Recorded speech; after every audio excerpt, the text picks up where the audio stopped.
everyone, it's me, Billy, and today I'm going to be recreating the very first clown face that I wore at clown school in 2004, and I'm also going to share with you 3 things that you need to be a clown. Let's do it!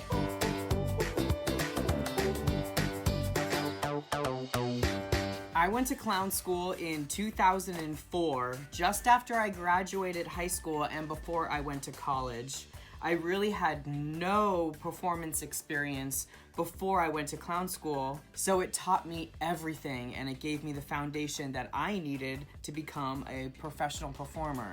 I went to the New York Goofs Ultimate Clown School. I learned things like clown makeup, prop making, costuming, gag writing, and also how to act around different types of audiences.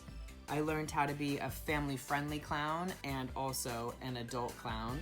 The very first clown face that I created really did not have very much makeup. My makeup instructor at clown school did tell me that you should always know how to do your makeup with your fingers, and I have been using my fingers ever since. When I do my makeup, I really do a ton of padding so I can really set the makeup into my face and it keeps it looking nice and neat. Which takes me to the first thing that you need to have to be a clown, and that is the look.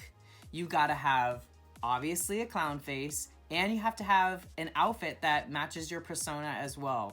I've noticed that a lot of people will look to other clowns for inspiration and just take the shapes that they like from other clown makeup. But what makes a clown face so good is when you learn the lines of your face and you put the makeup on the areas that moves the most. The shapes on my face might not necessarily look good on your face, so it's really important to learn the lines and the shape of your face. What I mean when I say lines are these kind of lines here, my laugh lines, the lines up here in my forehead. I'll put the makeup here because I use a grease makeup, which can be really thick. So by putting it here on my hand, the heat of my body will make this nice and soft, and it'll make it a little bit more easy to work with. After I went to clown school in New York, that is when I moved out to Los Angeles and I started my acting career out here. I got a job at Universal Studios Hollywood for Grinchmas. I was Billy Boo Hoo. But when I was out here in Los Angeles, that's where I auditioned for Ringling Brothers and Barnum and Bailey's Clown College.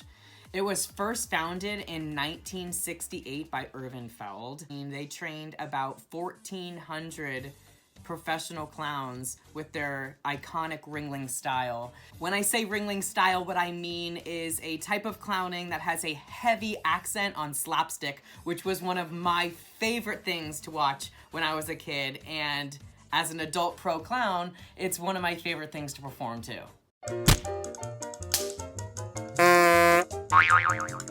The next very important thing that I learned about doing clown makeup is to always do a base as well.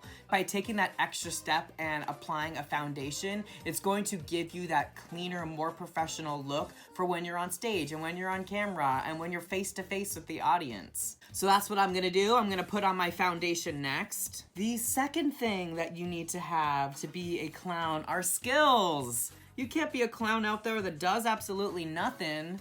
So whether your skills are balloon animals, or face painting, or magic, dance, no matter what it is, it's important to find out what your skills are so then you can start to find those comedic elements in the things that you do. Some of my special skills are things like tumbling and partner acrobatics, balance.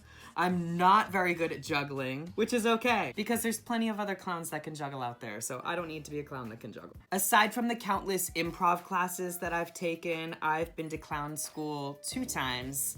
Once I was living out in Los Angeles and I auditioned for the circus, that is when I got my spot at Ringling Brothers and Barnum and Bailey Clown College. It was a part of winter quarters in Tampa, Florida. Although the Clown College facility was still not operational, Clown College still continued just on the road with the circus, traveling from city to city, which is pretty cool.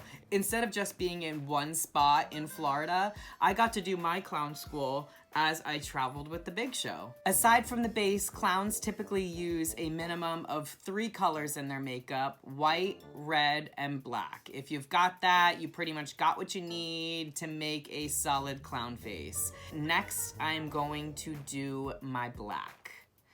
I use my black in my eyebrows. I have a very particular place where I put my eyebrows on my face because I have very animated expressions with my brows. See what I mean? Ooh. When I first created this face, I was 18 years old. Such a long time ago. But a lot of the elements have stayed the same over the years. I've just only slightly changed them. When I was creating this face, I wanted to stay true to my youthfulness. So the third thing that you need to be a clown is a giant heart.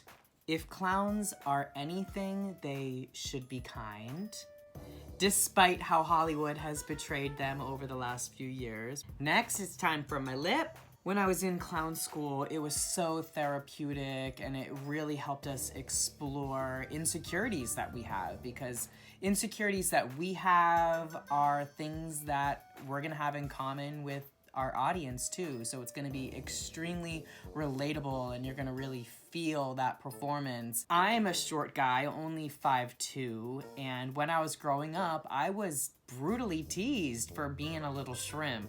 But when I got to clown school, I immediately discovered that my shortness compared to somebody who's really tall is instant comedy. It's hilarious.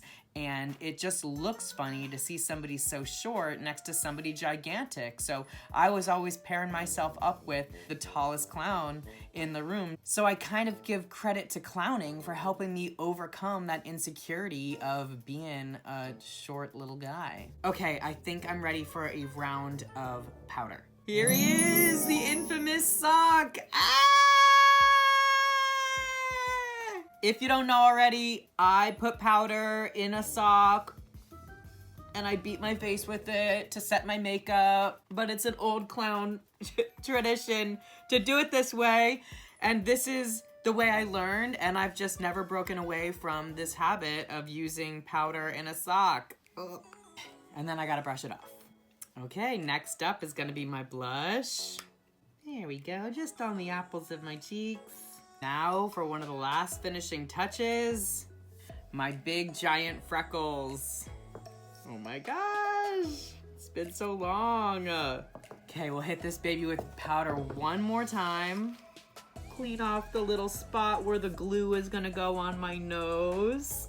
After Ringling Brothers and Barnum and Bailey Clown College closed in 1997, a bunch of other new clown schools started popping up. So if you're interested in becoming a clown, I really recommend that you check out your community for a local clown alley, so that way you can start getting the skills that you need to become a clown. Okay, the makeup's done. It's time for the nose. I use a prosthetic bonding cement to put my clown nose on. It's legitimately what somebody would use to glue on a prosthetic arm, which is amazing, so I know that this thing is not gonna fly off at all while I'm performing. My clown nose! The shape has not changed since clown school. I'm so glad that I was able to pick the perfect nose so quickly in my career. Are you ready?